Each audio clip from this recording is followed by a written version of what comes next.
Express सिब्బందికి తల్లిబిడ్డ వైద్య సిబ్బందికి తల్లిబిడ్డ express సిబ్బందికి తల్లిబిడ్డ ఎక్స్ప్రెస్ సిబ్బందికి తల్లిబిడ్డ ఎక్స్ప్రెస్ సిబ్బందికి తల్లిబిడ్డ ఎక్స్ప్రెస్ సిబ్బందికి తల్లిబిడ్డ ఎక్స్ప్రెస్ సిబ్బందికి తల్లిబిడ్డ ఎక్స్ప్రెస్ సిబ్బందికి తల్లిబిడ్డ ఎక్స్ప్రెస్ 102 వాహనంలో దాదాపుగా రాష్ట్రం మొత్తం మీద 550 మంది డ్రైవర్లు విధులు నిర్వహిస్తున్నాం సార్.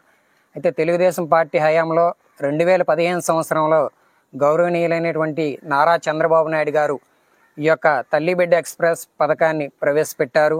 మాతా శిశు మరణాల రేటును తగ్గించడానికి ఉద్దేశంతో ఈ యొక్క పథకాన్ని కాంట్రాక్ట్ పద్ధతిలో మాకు 7,870 రూపాయలు జీతంగా నియమిస్తూ మమ్మల్ని డ్రైవర్లుగా విధుల్లో నిర్వహించారు సార్. అయితే ఇప్పటికీ 9 సంవత్సరాలు అయినప్పటికీ కూడా ఆ 7,870 రూపాయలతో ఈ రోజు కూడా మేము విధులు నిర్వహిస్తున్నాం సార్. ప్రభుత్వాలు మారుతున్నాయి, కాంట్రాక్టులు మారుతున్నాయి, కానీ మా జీవితాలు మాత్రం మారడం లేదు సార్. అయితే ఈ నెల 31వ తేదీలోపు ఈ యొక్క అరబిందో కాంట్రాక్ట్ ముగియడం జరుగుతుంది. దయచేసి ఈ వారం రోజుల్లోపైనా మాకు ఏదైనా తగు న్యాయం చేస్తారని మరీ కోరుకుంటున్నాను సార్. ఈ విషయం మీద నారా చంద్రబాబు నాయుడు గారికి లెటర్ ఇవ్వడం జరిగింది, అదేవిధంగా నారా లోకేష్ గారికి ఇవ్వడం జరిగింది, అదేవిధంగా వైద్య ఆరోగ్య శాఖకు సంబంధించిన ప్రిన్సిపల్ సెక్రటరీ గారిని కూడా కలవడం జరిగింది సార్. అయితే ఈ విషయాలన్నీ కూడా లెటర్లు ఇవ్వడమే మిగులుతుంది తప్ప మేమైతే నిరాశలుగా ఉన్నాం సార్. ఈ రోజు కూడా మాకు న్యాయం జరగలేదు. ఈ యొక్క 7,870 రూపాయలు కూడా మాకు ప్రతి నెల కూడా పడటం లేదు సార్. 3 నెలలకు 4 నెలలకు, అది కూడా 3 నెలలకు 4 నెలలు ఒకసారి కాదు సార్, 1 నెల మాత్రం ఇస్తున్నారు, మిగతా 2 నెలలు 3 నెలలు పెండింగ్లోనే ఉంచుతున్నారు సార్.